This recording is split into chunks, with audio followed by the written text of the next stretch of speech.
합계 출산율 0.6대 진입. 인구 소멸은 이제 예측이 아닌 현실이 돼버렸습니다. 이처럼 급격하게 인구가 줄면서 늘어나는 도심 속 빈집들.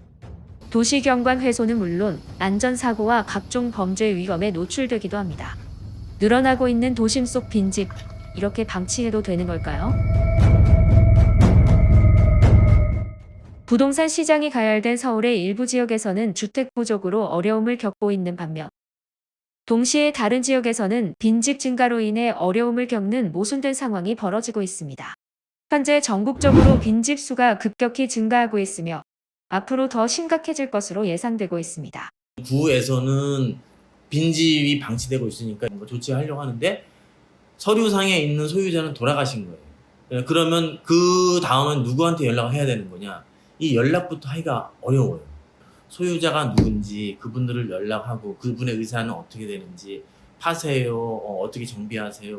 조직도 많지도 않고 예산도 많지도 않고 그러니까 법 제도적인 규제 요소도 많고. 빈집 발생 원인으로는 소유권 문제, 임차인과의 갈등 등 개인적 요인과 재개발, 재건축 등의 지역적 요인, 그리고 파산, 세금 등의 경제적 요인이 있습니다. 골칫덩어리인 빈집의 가장 큰 문제점은 군집성과 확산성입니다. 사람이 살지 않게 된 집은 급격하게 폐허로 변하며 관리되지 않은 빈집은 범죄의 온상이 될 우려가 있습니다. 뭔가 활용의 목적으로 자꾸 돈 들여서 빈집을 정비하는 게 아니라 사람들의 정주 여건을 바뀌기 위해서 사회적인 비용, 범죄, 위생, 주거 복지 뭐 이런 측면에서라도 뭔가 이렇게 유휴화되는 거에 대한 정비, 이런 좀 사고가 필요하고 국가적인 예산 그런 것들을 하기 위한 행정 조직 인력의 확보, 그런 세제나 어떤 제도 시스템의 개선이 점차 좀 일어나야 될 거예요.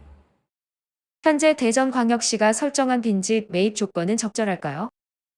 빈집이나 소규모 정비에 대한 거는 기본적으로 예산이 좀 적죠. 예산이 적다 보니까 우리가 기대하는 만큼의 큰 효과를 내기는 좀 어려울 것 같고요. 여러 집 중에 한 집만 어떻게 보면 좀 좋은 집으로 변한다고 해서 그 어떤 빈집 정비에 대한 어떤 효용성의 문제가 좀 나타나지 않아요. 규모를 조금 더 늘린다든지 아니면 지정을 할 때 조금 더 넓은 단위의 지정을 통해서 지역적인 부분도 등급 못지않게 중요한 부분으로. 이렇게 집중적으로 늘어나는 빈집 구역은 어떻게 해결해야 할까요?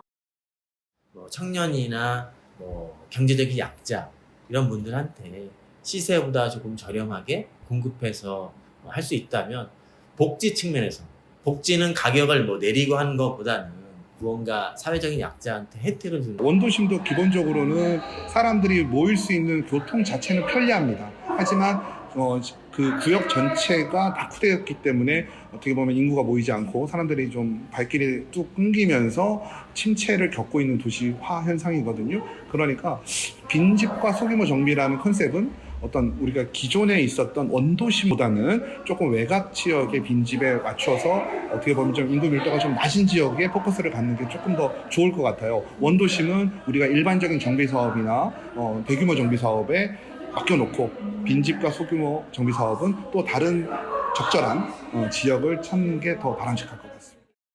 이처럼 정부나 지자체가 나서서 빈집을 복지나 문화시설로 활용하자는 이야기가 나오고 있습니다.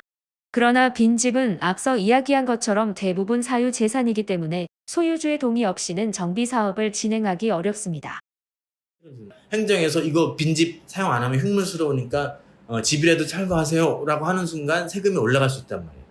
그러니까 소유자는 허물 이유가 없는 거지. 그러니까 이런 건 세제 시스템을 바꿔야 되는 거예요. 양도소득세를 좀 감면해 주거나 빈집을 털어내고 내가 뭔가 깨끗하게 정비해서 좀 할게요 라고 하는데 여기가 도로도 뭐 안 좋고 한데 여기 취득하는데 세금을 물어야 되고 그것을 다시 활용해서 되파는데 세금을 물어야 되면 이런 수요가 적극적으로 매입을 하려고 하지 않는단 말이에요. 정부가 나서서 다 세금으로 못할 거면 뭔가 민간이 투자하고 민간이 활용할 수 있도록 이런 세제 혜택을 주거나 뭐 이런 시스템이 다 연동이 되어 있는 거예요. 현재의 세율을 보면 주택의 경우에 0.05에서 0.4%, 허물면 세율이 0.2에서 0.5%로 올라가는데 이런 세금 관련 제도의 정비가 필요하다는 전문가의 지적입니다. 빈집으로 청년 공방을 만든다거나 지자체가 빈집을 매입해서 다양한 공간을 만들기도 하는데요. 사람들이 찾아오지 않고 수요가 많지 않은데 거기를 뭐 전시관으로 하고 청년의 활동 공간으로 하고 뭔가 이런 창업 실습 공간 억지로 해놨을 때 세금으로는 뭔가 막 빈집을 정비해서 그게 활용되는 것 같지만 세금을 들이지 않는 순간 활용이 안 될 거예요. 흩어져 있는 한 호 단위를 정비하는 거는 체계적이고 조금 더 효율적인 활용을 하기가 쉽지는 않고 기존의 주변에 살고 있는 분들의 삶의 질, 정주 환경을 좀 더 낫게 하는 거에 초점을 둘 거냐 아니면 이 빈집을 매입해서 철거한 다음에 그 다음 단계에 활용할 거냐에 따라서 어디를 선택할 거냐가 다른 선택이 될 수도 있는 거죠. 그렇다면 지자체가 어떤 노력을 해야 할까요? 저희 취재진이 효과적인 빈집 정비 사업을 위한 우선지역 선정 공식을 만들어 보았습니다. 효과적인 빈집 정비 사업을 위해 빈집이 밀집되어 있고 편의시설이 부족한 지역을 우선적으로 선정해 보았습니다.